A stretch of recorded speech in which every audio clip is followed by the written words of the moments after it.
We are here today with writer and director Emma Higgins, and Emma hails from the province of British Columbia, close to home. Emma is a born storyteller. Drawing from her upbringing and the world around her, her unique Canadian perspective was forged by the gloom of the Pacific Northwest. As a writer, her work focuses on bringing the stories of underrepresented characters, women, and unlikely heroes to a wider audience through genre lensing. Her years of experience as a director have made her a trusted leader in the industry and a trendsetter in pop culture. Working with some of the world's top celebrity talent, her videos and commercials have garnered hundreds of millions of views.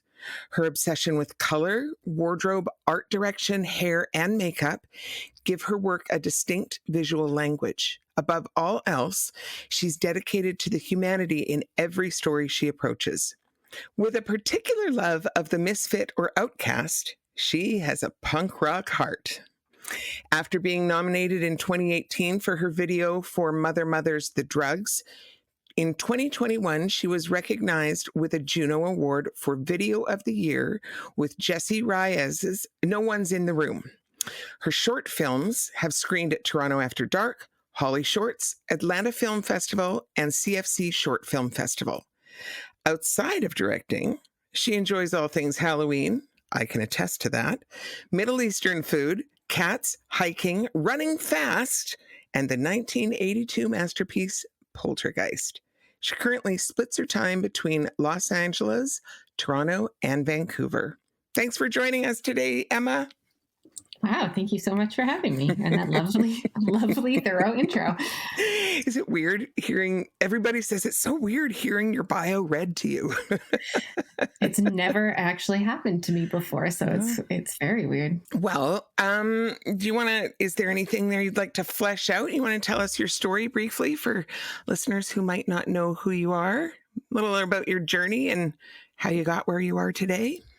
Sure, absolutely. Well, I do now. I work full-time as a director, and I've been doing that full-time as a director of, different short-form content, short films, commercials, music videos, hopefully a feature soon as well. And I've been doing all sorts of directing now, really pretty much full-time. It's been the last 9 years, 8 or 9 years that I've been doing that. And then before that, I was working as a number of different roles in the film industry as well, doing videography, doing editing. I worked in locations department and art department, and even a little in front of the camera stuff when I was very first starting out. So it's just been sort of a long journey of the film industry. It's really led me to this place where I'm extremely grateful to be in, where I get to create, content of all sorts for different brands and bands, and it's kind of a dream job. Yeah, it's a very cool job. I have to say, it's one that I think most people don't have a lot of context for. It's not like everybody knows a director, Yeah, it's not an easy job to get into as well. It's like it's a complicated way, and there's you could talk to 30 different people on your podcast about how they got to be a director, and everyone would probably tell you a very different story, because it's not as clear cut of a road to get to this job. There's not like an application that you fill out or something like that. So, I really came to it just through, I think, practice of different roles on set as well too, and kind of finding out where I wanted to land. Like, I really thought I was going to be an actor when I was very young, and then I thought that was not for me. And I certainly like other elements of the filmmaking process as well too, but there's something I like about directing. I think there's both on a practical and a creative level that feel really satisfying and honest to my myself, I guess. Yeah. So here on the Vocal Lab, we are interested in having a real variety of folks on the show. Everyone an artist might need to know how to interact with or intersect with in the course of their musical career. and we aim to shine a light into the industry through the lens of what I know now that I wish I'd known then. So with that in mind, if you were starting your career over again, what would you do differently? To be a director? Yeah. Well, I mean, I think talking in the context, I know that you do a lot of different kinds of film work. I think in particular, looking at doing music videos, I guess, is sort of the where it would intersect with our musical artists for the most part. Not the only place, but probably the most I want to say the most popular. That's not really what I'm trying to say, but you know what I mean? Like the most reasonable, the most straight line where you would intersect with a musical artist. Yeah, there's a few things that I think I would do differently, or I think that I could have just saved myself some trouble early on, especially because all of the first projects I did really as a director were music videos. And I think that there's a couple of things too. I think I used to, you get so wound up in certain aspects of things that a tip I would also give people is to sort of really look at things holistically as well too, because I think you're hustling through these like quick, these scrappy little shoots when you're starting out. And so there's just a lot on your plate, and you sort of wind up looking at things like, I'd wind up looking at things like lighting or stuff that would be like technical or whatever to me too. And then you wind up neglecting other things like hair and makeup and wardrobe and stuff like that too, which is like incredibly important, especially to an artist as well. That's like, it doesn't matter how pretty the lens is if they feel like they have some like, hair or an outfit on that they like hate or whatever, because you did that. So I think it was just, that could have saved me some trouble early on as well too. It's just sort of really remembering, not only like just to remember like the whole thing and sort of the importance of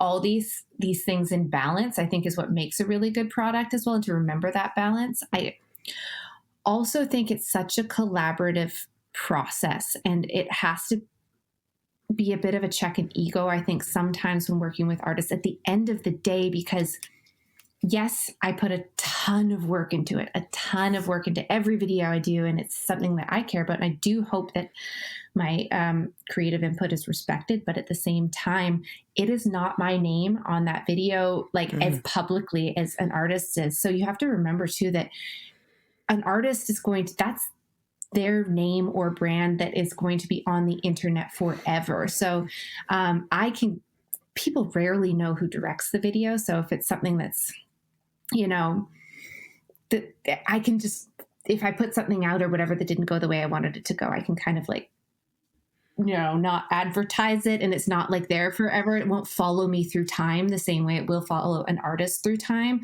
So just respecting that collaborative process so that you really are hearing their brand and trying to understand it as best you can. And then hopefully find that crossover of the Venn diagram where like I can bring what I think I do well to your brand. We can find that little zone in the middle where we can overlap them. And then that's like the great zone to stay in, but also just to remember that, it must be collaborative. Yeah. I think it's important. I love that. And it's actually what you're saying is quite similar to when I've had producers or engineers on the show, and the way they talk about working with an artist. And it's sort of the same thing. Like, they're bringing their expertise, but their expertise is present in order to bring the artist's vision to life. And so that real collaboration of intersection of skills is, I think, a really important piece of it. Yeah, I think it's also too, artists need to remember as well,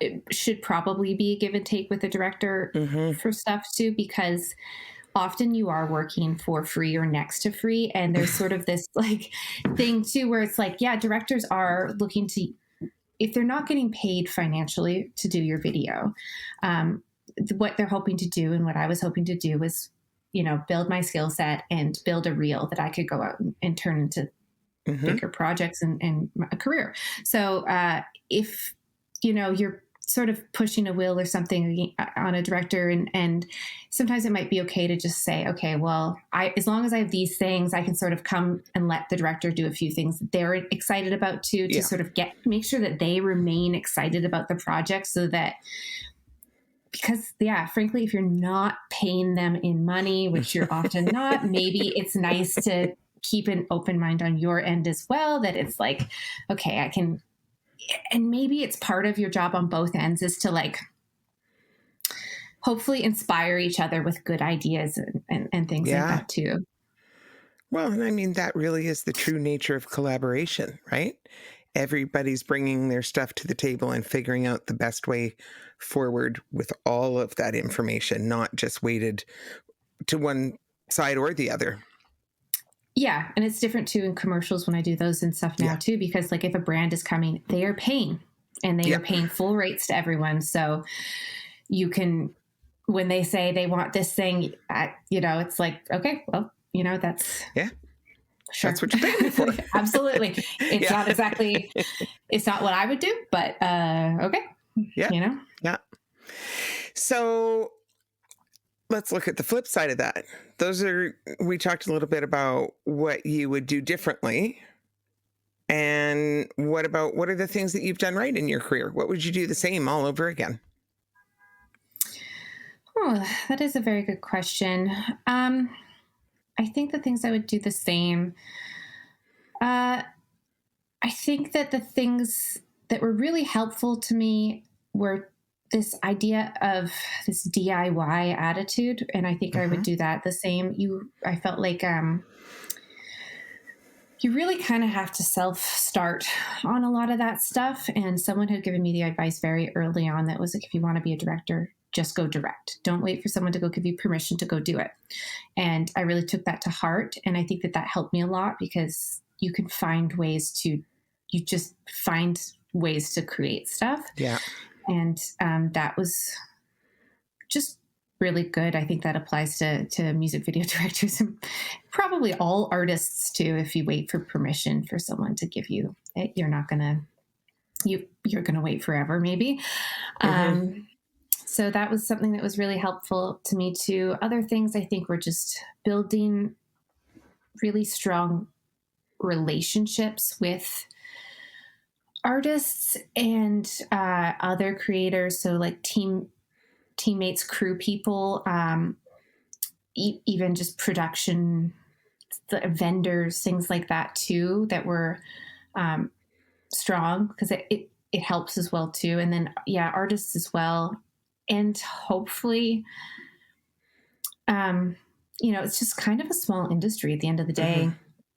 It's surprisingly small, I feel like sometimes. And I would like to think that I've built a way that is, I really try not to burn bridges or those kinds of things as well too, so that there's like a lot of relationships and support and people who like come back, or you can kind of like, collaborate with people or call on people and they know it's going to be a good experience, or those kinds of things too. Because sometimes I think people can get a little short-sighted about like, I can make this one project great, but it's more of this marathon versus a sprint type of thing, that it's sometimes it's more important to maintain the relationship than it is to sort of win the specific battle. And even with something like record labels or whatever as well too, like people will be like really fighting for whatever it is, some creative thing, because they're stuck on it for a single video project. But in doing that, they sort of make themselves like, the record label will never get them on another artist's video because they were so difficult or something like that too. So I always thought of really long-term and relationship-based goals. You are segueing so perfectly into my next question, Emma, which is what have been the most important relationships in your career? And you can answer this with names or without, but I'm actually asking sort of less about specific names and more about the roles of what are the different relationships that have really helped you get where you are. Yeah, well, certainly I will say, I mean, like 604 Records in Vancouver did help me out quite a lot too, because they were, when I was coming up, one of the small, like as a smaller director in Vancouver, it was one of the record labels, but there were a lot of different, and a couple different labels and stuff too, that helped me out a lot. Really eventually all of Canadian labels too. And then, so those relationships early on, but also just with artists specifically, labels can be helpful. I know that, you know, the industry seems like it's changing quite quickly in how it does video content. And often artists are left to just sort of do that on their own rather than necessarily have things be commissioned through a record label like they used to be. But yeah, having those labels too, to just sort of connect you, and managers as well, were helpful because they can have a couple artists. And if you kind of get in with someone and you're doing a really great job, they're going to try and get you just to do a bunch of them so that you're, you know, whereas like an artist might need a music video or something like maybe 2 a year kind of thing. Like it's not really sustainable, but like a record label can need two a month if they have enough on their roster. So those relationships were good to just meet artists. I think also having a couple producers as well too, who finding collaborators on my end who are crew people who would want to do supporting roles to me, so we can kind of like laterally grow. That was always another piece of advice that was given to me early, which was to network laterally rather than try and network up. So rather than trying to get like, you know, big people to help me out with my little videos or whatever, just find someone who's like, same place as me. Like we both want to grow. We both want to get in this position. And same thing with like cinematographers, the camera people, right? You'd get them.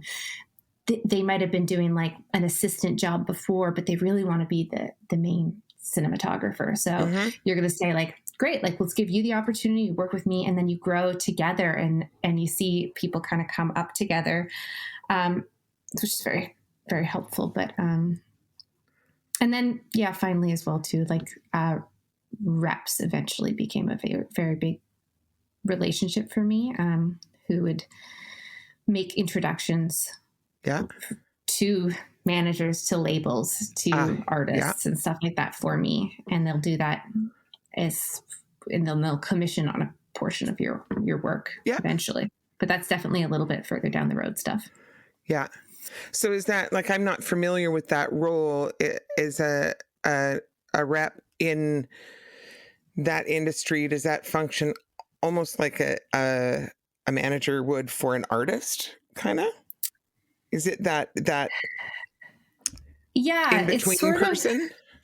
It's sort of an interesting one because for music, it's different in Canada and in the US. For music videos, like in Canada, they don't really have reps separate from the production company. So a production company would have a roster of directors that they hire and they try and sort of like get working, right? And then if they get their directors working, they get to produce the job. They get to take their whatever 13% off the top of the budget, and then the rest goes to the job. So they're earning money if their directors are working.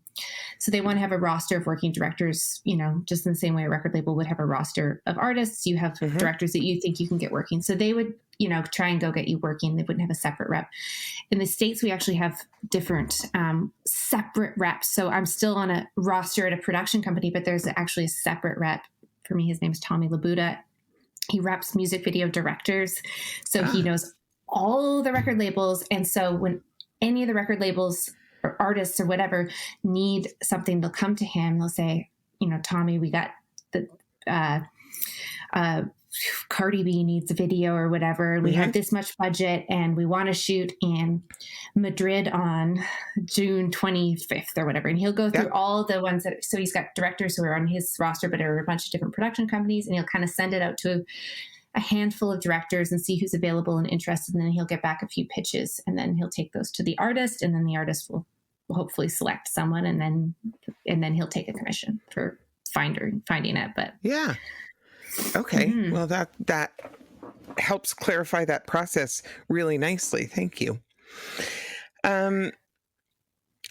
You want to talk a bit about how you learned your craft? I mean, I know you touched on it briefly right at the beginning, but um, in a creative industry, in any creative industry, honestly, you have such a mix of like formal education, self-taught people who come up through mentorship. How did that look for you? Yeah, well, my learning was very informal. I had started working on sets when I was about 15 years Mm-hmm. old. And so I had been working on sets, and then found my way kind of into PAing, which is the lowest job on the music on the sets, and it can be a really boring job. I'd worked on some like bigger movies and some TV shows and stuff, and you stand in a parking lot. And I found my way onto some music video sets, which are always underfunded, kind of, and scrappier and stuff too. But I found that really exciting because I got to be actually doing jobs, because like people were shorthanded. So they'd be like, you're a PA, you got free hands. Okay. You're now in the art department. You're going to help decorate this room or whatever too. So I was like, this is cool. Like you really got to like feel like you kind of get thrown into the function of it really quickly. And through that too, I was able to see, because you get on set and you start getting experience. And it started for me even just sort of understanding the roles in this organism, which is a film set, which is really a lot of different pieces. And like, there's kind of this hierarchy, but it's like a sort of beautiful thing when it works well, because everyone has their job, and it all sort of like works together in order to work towards this like end product and this goal. And I thought that was so cool as well, because there's all these different great creative people and also very technical people too. So I just started asking people. I was like, okay, like, what do you do? What is this job? What is a grip? What is that? And people would tell me what they did and teach me little bits about their job and things like that. So that experience on set was kind of like my film school, because I was able to just be there and learn how things worked, well, getting paid for it actually, which was kind of nice. Like, not that I was living large on a PA salary, but I wasn't paying. But you weren't paying for it. I wasn't paying for it. So I was able to be there and really just like, and learn. And there was a few very helpful people who would, be willing to, just share a little bit too about, and I think that's the thing. If you're sort of excited about something, I'm like, what are you doing? Like, what are you doing with the dolly? Like, what's a dolly grip do? And they'd be like, oh, someone really cares about my job. I'll tell them. So that was really how I got, what I think of as my film school were those years and those experiences. And then from there, it was really about finding how to do more of my own stuff. And that was a lot of making bad shit. It was like, it's true. Getting a camera and like getting some friends and then going and shooting something, and then getting, rudimentary editing it together, and then being like, just seeing how it could, being like, how does that process work of stuff? Like, because it's different when you can watch everyone else doing it, but then it's sort of different when you get all this footage back and then you're cutting it together and you're like, oh, like I can see how I should have gotten this different, or I missed this piece. I should have gotten, because like suddenly this guy just disappears halfway through the scene. I should have shown him exit, like little things. You're just like missing connection pieces. Yeah. And so you learn how to do like coverage and you learn there. And then, through doing my own little music videos and stuff too, you also learn more delegation and things like that too, because that's also a thing. But yeah, anyhow, for me, it was a lot of learning on the job, and then just making bad short films, a bunch of bad short things, whatever. I'd shoot things on my own. I'd just go and just stuff that no one will ever see, but it taught me the lessons I needed to make. And then you can get like a little budget. I remember my first music video was like $300 budget, which covered like lunch and like some props and something. And then it was like a $700 budget. And then it was like, maybe 1,200 and then back to a 700, you just sort of like I'd try and get like enough money to just cover. So I at least didn't have to pay for it. Yeah. If a band could come up with some money just to basically buy people lunch and get some stuff that would be like, maybe it's renting a location or maybe it's renting, something like that. And then, you just go make, I made probably like, I've made well over 100 music videos now. I do not know how many it is. And I probably made 20 short things before I ever got a budget, like of any sort. And then that budget was like nothing massive. It was probably like a $10,000 music video, but it was like at the time I was like, this is insane. I have made it. And I think at that time it felt like really a lot, but I think that's the other thing to remember. I think for artists as well is sometimes filmmaking is a stupidly expensive endeavor. Yeah. It's so pricey and it's just so $10,000. It seems like a lot of money, but it's like this. That is like, it's insurance, it's rates, it's a makeup artist, alone can be on the low end. You can get $500 a day or something too. So you can imagine it's like you can get, it just goes really, really quick. And it's not a lot of money ultimately. And even just little stuff that doesn't seem like it's super important, but you have to get like a first AC and that guy's going to charge something and you got to rent the thing. And you're like, well, we don't have to do it, but then nothing's going to be in focus. So we kind of have to, and it's just expensive. It's hard. And I totally get it's a lot for artists as well, but, because you can make a whole album for a heck of a lot less than one music video. So it's, I understand it's tough, but it is getting cheaper and easier, and you can actually make things look really good with a lot less than when I started out. Yeah. Well, like music production, it used to be that you had to rent a studio and you had to do all the things. And now more and more of it is becoming accessible with just, there's more accessible software. So, I mean, with music, it's more like people can do it themselves at home with videos. I mean, maybe there are pieces of it that they can do for themselves as well. But I think all of those pieces of technology are becoming, over time, less expensive, more accessible. So what you end up mostly, I think, paying for as the technology gets less expensive, and it's not nothing, but it's improving. But what you end up paying for is people's expertise along the way. Yeah. That balance maybe is shifting. Yeah, exactly. Because iPhones are better than the cameras I shot my first music video on. They're significantly better, and most people have one, and if you can, so you can kind of do a lot with that. But it's people's time as well too. Yep.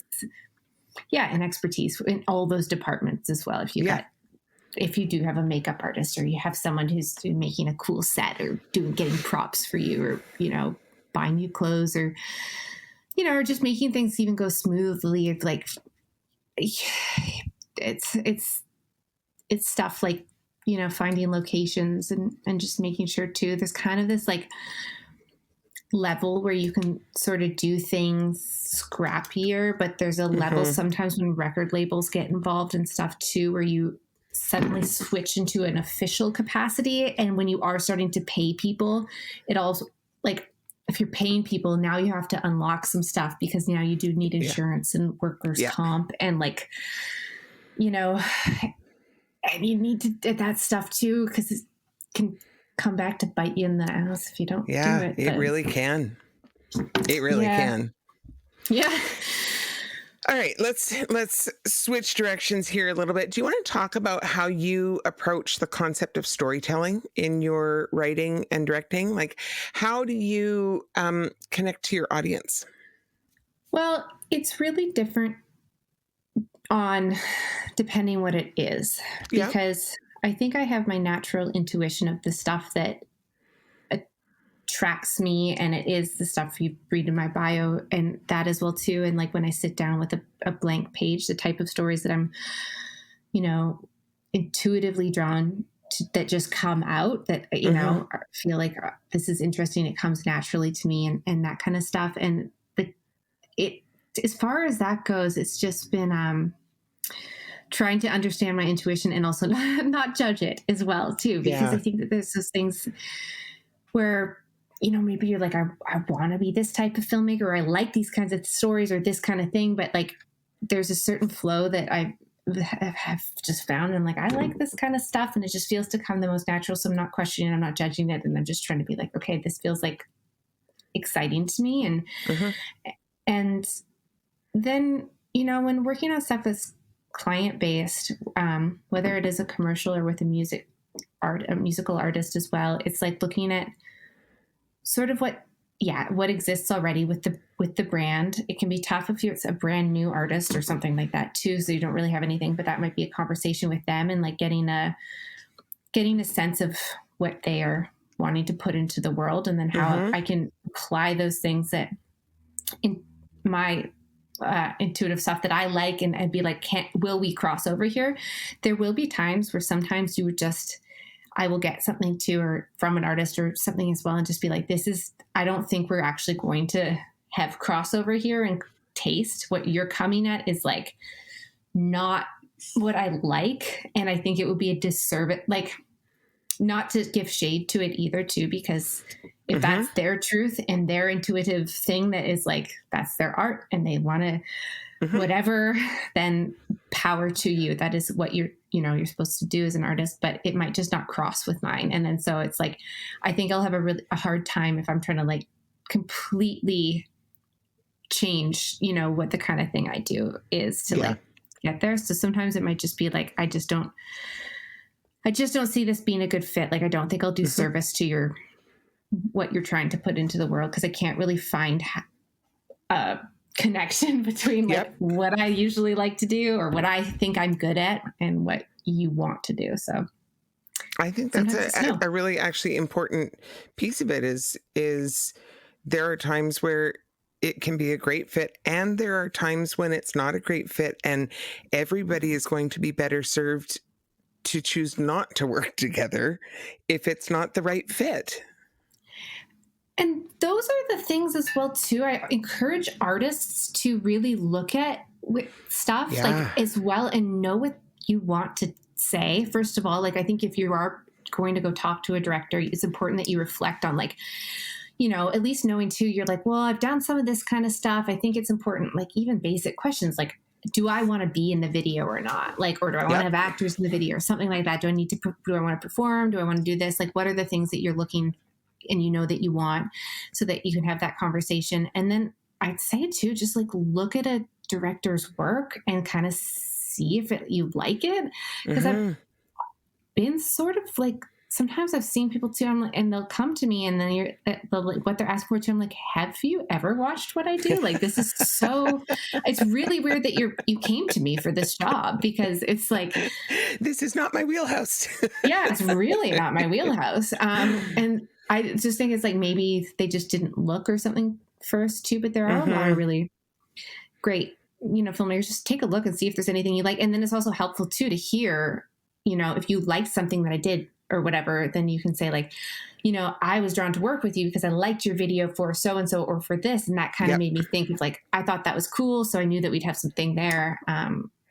Yeah. So Yeah. I think artists should ask that as well too. Like, did they see a collaborative, Yeah. do they think this person's going to get what they're going for? That's a really important question to ask, I think. Mhm. So, do you want to talk about, especially, our audience is maybe people who have not been through this process before and don't know what all the steps of it look like. So, if you're going to work with an artist on a music video, what does that process look like, start to finish, for someone who's never undertaken it before? What should they expect? Yeah, well, I think that Usually the first step too, it depends. I will speak to it if you're kind of an artist who's independent, trying to work with a director on your own. Yep. If you're an independent artist and you're wanting to make a music video, so you might kind of go out and find some music video directors, or they might be film students or people who are coming up who you want to work with. And you reach out to them and you say, okay, I have a song. Hopefully you have an idea of what you want to spend at that point as well too. So you're like, I have this song, I want to put it out and I want to make a video for it. And I want to spend $1,000 to make that or whatever. And then you can maybe have, if you have sort of an idea of something that you think is cool or great, that you want to send along with that. Sometimes people will send out, what's like called a brief or something, that if an artist had an idea already in mind, they're like, well, I had written this song about, my breakup with my ex. So I'm trying to, do something that would and represent this. And I had a few ideas around it. It's totally appropriate to send that as well too. Because if that's an important thing that you want to see, send it up front. So usually if you want to reach out, you'd reach out with that kind of information. And then maybe I think sometimes the next step that I like is, to have a call to sort of do stuff. Sometimes as well too, you could kind of, I would have a call first, but sometimes it would be like, and you could send all that stuff out as well too. And if you have no idea for your video and you just are like, I love your work, I have this song, I don't really know what to do with it, but like, do you have any ideas? You could send it to a director, and then a director would usually come up with, would be a treatment. So that can be anything like a music video treatment. And you can actually go, there's a really great resource called We Direct Music Videos, WeDirectMusicVideos.com, and they have a treatment database so that you can go on there and you can actually see for both directors and artists as well, like what a video treatment looks. And there's ones on all different levels, to like huge artists to little artists. So you can just see like what that usually looks like. So a director will usually, once you've had a conversation or sent them the stuff and they say, yeah, I'm interested, let me come to you with some ideas. Usually a director will take the song away, spend a week or whatever, or a couple of days. And then they'll come back with what is a treatment, which is kind of just like, it can sometimes be just a jumping off point. Sometimes it's like exactly what you wind up shooting. And that'll just be an idea for a video, usually some visual references and that kind of stuff. The next step from there would be to sort of have a conversation. If you're the artist and you have questions about the treatment, it's totally appropriate to be like, okay, this and this are not really on the level of what I was seeing. Like, and then maybe you're gonna be like, okay, well, we won't do this scene. And hopefully you're finding a director who's coming a little back and forth. And I think that if people are really like pushing their will, just like I said, be aware of the give and take of the relationship, but it is your name on it at the end of the day. So I think you're totally in the right to be able to be like, no, I think some of these things are missing the mark. And then hopefully what you kind of wind up is like, what is like a final creative. So now you have something that everyone agrees is sort of like what we're going to work off of as we go into now what is like the production stage. So you'll go into, at that point, great, we've got a budget that we agree we can make this idea for. Often people will ask for, so if you're working with a production company or producer, something like that, like if it's a small amount of money, if you're doing it kind of in more an official capacity, often it's not rare to get like 50% of the money up front and then 25% on rough cut. And then another 25% would be owed upon final delivery of the video. So if someone is asking you for 50% upfront, or sometimes even 75% if the budget's really small, that's not like something that's pretty normal as an artist to expect to have to pay that upfront, because a lot of the costs are going to be upfront, food and, clothes and a location, stuff like that. So they're going to have to do that. And so then that way the director, the producer, production company isn't doing that out of pocket. So they'll probably invoice you at that point once you've got a final creative, and there might be some sort of contract or not. It can be different. I'm speaking on like a sort of like if you're doing it kind of through the professional capacities as well too. If you're doing it with some friends and stuff too, they might they might be not. But if you're doing it through a professional company and you're spending their money, then they'll probably get like some sort of production contract that they'll speak to that money and how that flow will come. And also just things as well in there that are like, in a typical contract, you might see things too, like when those payouts are due, how many edits you get as well, and stuff like that too, that are just things like you can't drag out with like 30,000 revisions and notes on the video for 6 months. Like you will sort of be limited to like 3 or 4 passes on it or something. And most people will, if you're cool to work with, will do more. Like it's just sort of protecting. But I actually think that's an important point to just pop out for artists who haven't done this before, is that you don't actually get innumerable edits without ending up paying more money for that. Like in your initial budget, you do get a little bit of back and forth in that final, but if you're going to go back and forth a million times, they're either going to say no, or you're going to pay more for that service, right? Yeah, exactly. And I do think that that's fair, because I think so too.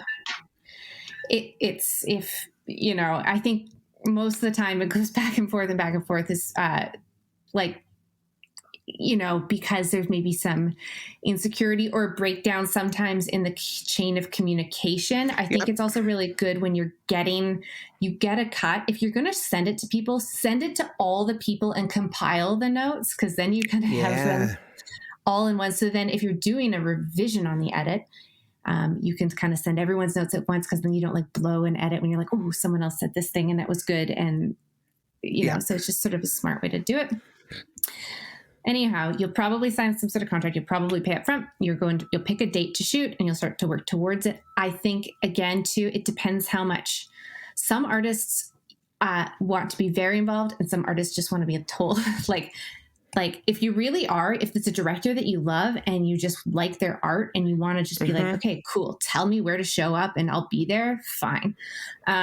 If you want to be more involved, I think it's totally appropriate as well. And I think to just ask, be involved with the process too. And I think that most good directors, and as long as you're not like being really picky, again, too, it depends on the budget and stuff too, but you should ask for things as well too, like and approvals on locations and stuff like that too. Like if that's a big part of the story, or casting, say it's like something like you're the artist and you're going to be acting in your own video and you have a romantic lead guy who's an actor who's going to be with you. Like, I think it's very important that you should be involved in that casting process, because this is the guy who you're going to have to act with, maybe get like intimate with on screen. Like you should be involved with that process. So depending on what the treatment is, and then if it's a location, something, if it's like you're shooting somewhere really like key to the story, then trying to just be involved in that. And also I think come to the table too. Things work better. It comes back to collaboration. Like if you aren't kind of just like totally sitting back and just being like, show me more options for locations, show me more options for hot guys to, schmooze on screen. Be like, be like, just, you can also really come to the table, because I think that stuff's really helps as well. You're like, hey, you know what? Like, my dad's got this like cool barn that's actually like available to us. Like we could use that as a location. Or my friend runs an acting school, and she knows a ton of actors. Why don't I ask her if she's got anyone who would be good for this? I think you should show up as well as much as you can if you want to be involved in that process too, to just try and be helpful as well. And then also just as much as possible to know what you want and what you like. I think for me, I always really prefer when artists know what they like, because I don't want to tell you what your brand is or what you this or, so if you're feeling really like, and that's okay sometimes. And I think that people forget as well, you can say, I don't know the answer on this. That's fine. It is totally fine. It's almost better than kind of just like going back and forth or something, to just be like, you know what, I don't know. I hadn't thought about what I want to do with that. And then, take a time, go away, think about it, whatever, and then try and come to something as well too. So I think throughout that pre-production process, there should be a lot of back and forth on both things. And hopefully, yes. And the shoot day's approaching, you'll sometimes have a wardrobe fitting, maybe not. If you're doing a stylist, those kinds of things, that's pretty typical as well for like something you do there. So you'll have like a location picked out. You don't usually get a big say in who the like crew is, other than the director. They'll kind of like come with their people. I do think it's appropriate for you to have say in like what would be your glam team. So if there's like, you know, if you do have a makeup artist like that you like, it's just very specific too. So that sometimes falls outside the budget. Sometimes it's not always included to have like makeup and wardrobe like as part of the budget, especially if they're people that you're picking too, because, you know, I think sometimes productions just want that to be the cheapest person, but you might have like, you know, someone who's there better. So those are pieces that you want to clarify back when you're looking at any contract details, right? Yeah. And things as well. And like, just even asking that up front too, to be like,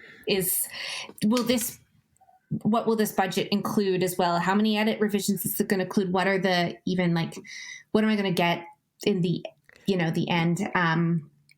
And yeah, it probably, you know, like more and more often, just because budgets are shrinking, it won't include that glam side of it. So if you want to hire a stylist or buy your wardrobe or do hair and makeup, like that often comes outside of the budget. And that's just a good thing to know up front, because you have to take that into your accounts. Cause you could easily spend another couple $1,000s if you wanted to on a stylist and clothes and hair and makeup.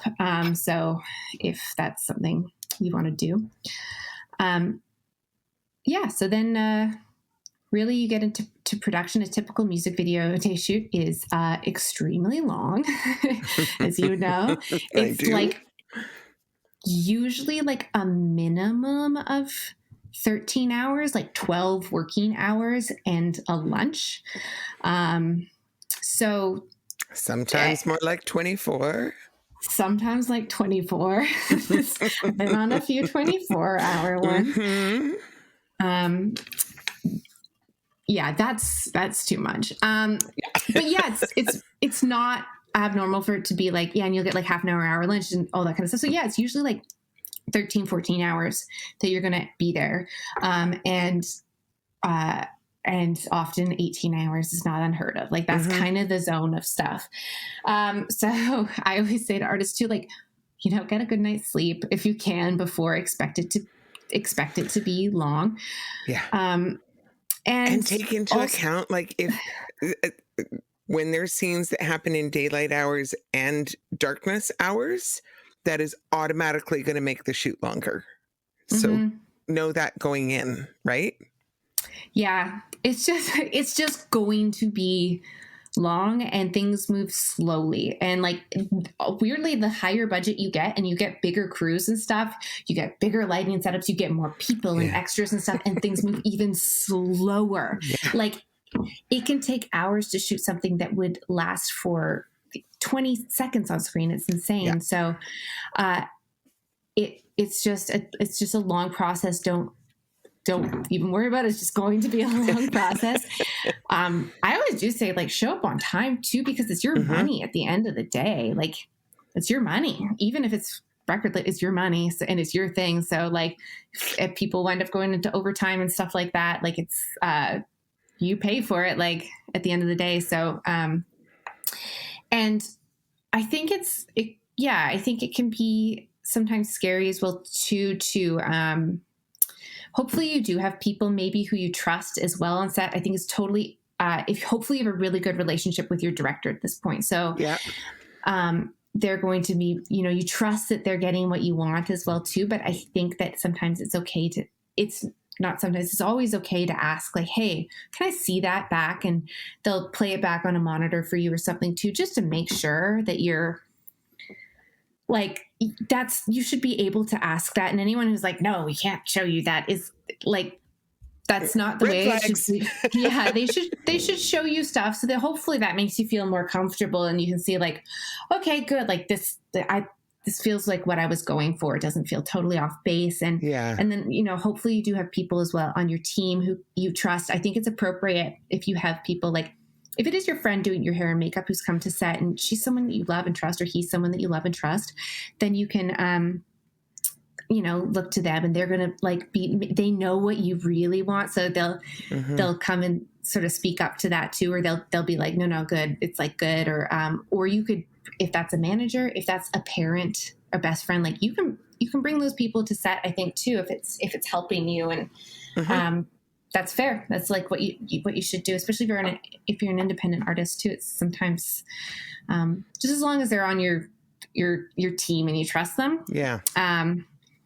So yeah, your day you'll go into hair and makeup. You'll, hopefully you've kind of gotten an idea of like how the day will go. Like, I think it's fair to ask before a shoot if you're anxious about it. They'll be like, okay, here's kind of the schedule. So just so you know, we're going to do some like singing shots to start. Then we're going to do this and this. You never really have to sing for real in a music video. They'll do playback, so you just sing along to it. They'll have a number, and you'll go through the scenes through the day, and there'll be actually a ton of waiting around. So that's also very normal. So you'll be waiting, and then it'll be like exhausting. Yeah, you'll be in some cold room and somewhere just waiting. And then they'll be like, you're needed right now. And you'll have to run to set. And then they'll be like, they call it the hurry up and wait. And so, hopefully you're kind of going through the day. And I think you can just take comfort in knowing as well, from someone who's made, well over 100 music videos at this point too, things will go wrong. It happens. Yep. It just does. There's something on every shoot and stuff. Like, try not to freak out about it. I think it's important to have, both for directors and artists as well, to sort of like core thing, like hierarchy of what you need to get out of the day almost as well. Yep. So it's like, okay, like we didn't get this or whatever, like, the horse wrangler didn't show up because his car broke down, so we don't have the horse for the shoot. But is that okay? Like, can we make do without it? Or is it like the most important thing? Or is there, if it is the most important thing, can we plan for backup beforehand? Or is it just like, so long as we get a performance that's great and we get these story bits, like it's fine without the horse, like, just sort of knowing at least like, if you get this out of the video, you have a video and it's still going to be great, and hit the main marks. And then you can kind of like, when things go, or if things are starting to get really into overtime or something, whatever, or someone doesn't show up for some reason, you can kind of be like, okay, great. Like I've had it before too. Yeah. It's like, oh, the guy who's supposed to bring the picture car, like the luxury cool car we were going to have, like didn't show up. Can we use this crew guy's truck? Is that fine? Like, and then kind of being like, oh, it's like not as good, but then kind of reminding myself and the artist as well to like, the video is not about the car or the truck necessarily. Like it was a nice eye candy piece, but the video is about making you look good and the story that we're trying to do. So like, there's the things that sometimes you can get hung up on that seem important, but they're not. So just to kind of keep those in mind, like no one's going to look at the video and be like, oh, it was so great. But like that truck was kind of like, meh. Like it's just not the thing. So I just think that that's also important to know. And it's kind of, because it can feel very high stress on set sometimes. So just keep those things in mind as you're going through it. And then to keep going with this, then you get into the post-production. Yep.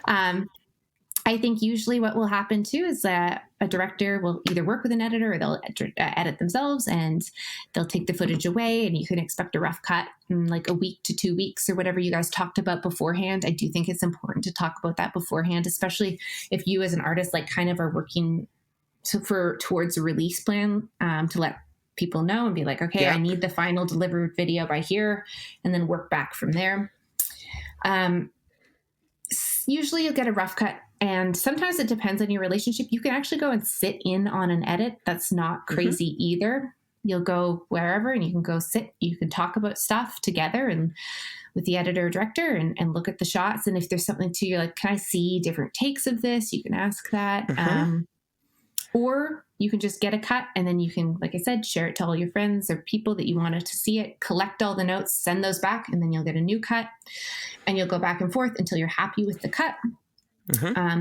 From there, it'll often go to like a colorist, which is like kind of this magical process where they'll like kind of the same way that you do like on Instagram or whatever too, how you can like put photo filters and stuff too. So they can actually do that of coloring and visual effects. So if you have any visual effects that need to be done, happens after the edit is locked. So then they'll go, and if you have green screen, they'll do that after the cut is locked. So it's really hard sometimes. You'll have to lock an edit with just green screen behind everyone. And then you send it to VFX and color.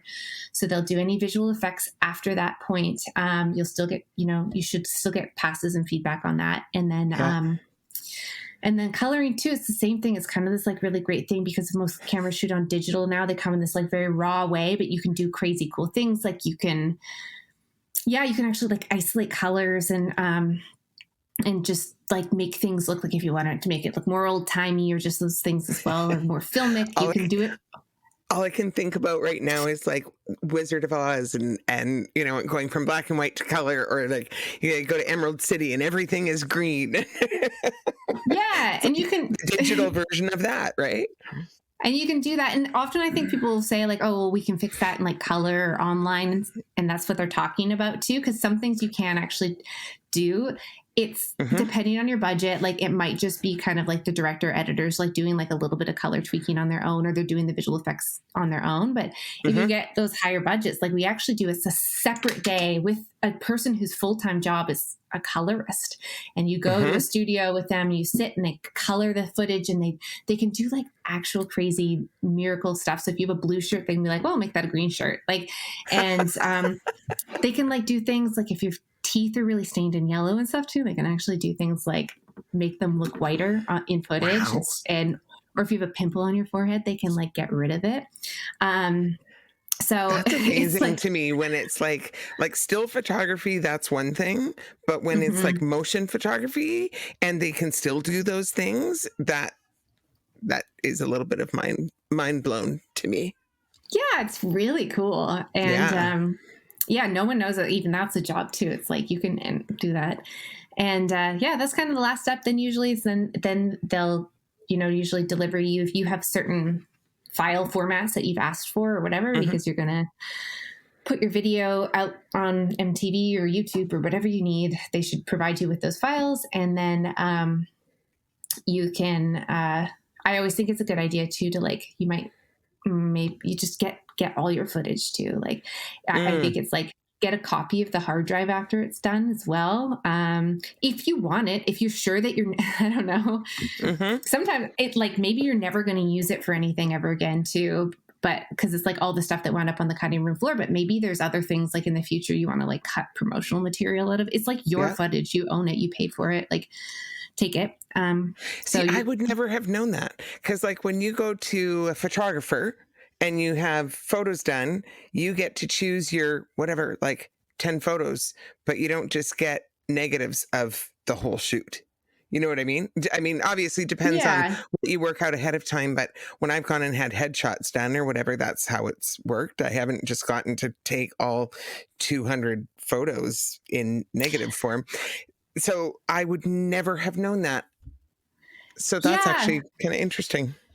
It's always been how it's worked for me and stuff too. I don't mind. Like some people don't want it because they're like, no, we got it. Like what, record labels or something too. Like they'll have shelves and shelves of hard drives of videos and stuff too. And like people would, like Jonathan would keep them all, but it was never going to like recut them or whatever. So it was, it's kind of just like the labor of stuff too. Like you're not really going to do, but you might want to, because especially an artist needs so much content now and stuff too. Like I think it's appropriate. It's like you paid for it, like get your footage. And if you want to cut little like teasers or something, you can do like little online trailers. You can do that from the video itself, or you can use the footage or something.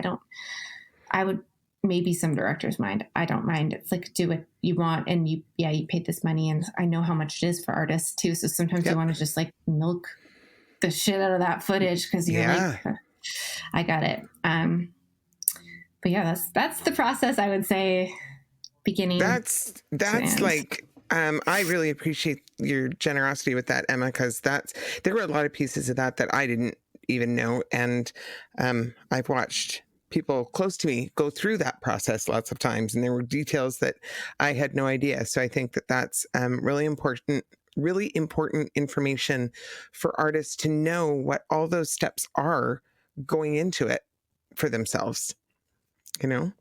Yeah. Yeah. And I know it can be scary. It can be scary, but I think those are the things too. I'd always just encourage artists as well. Like, don't be afraid to advocate for yourself ever, and make sure you have people that you trust there with you as well. Hopefully it is the director and that team specifically that you've built a relationship before you wind up on set with.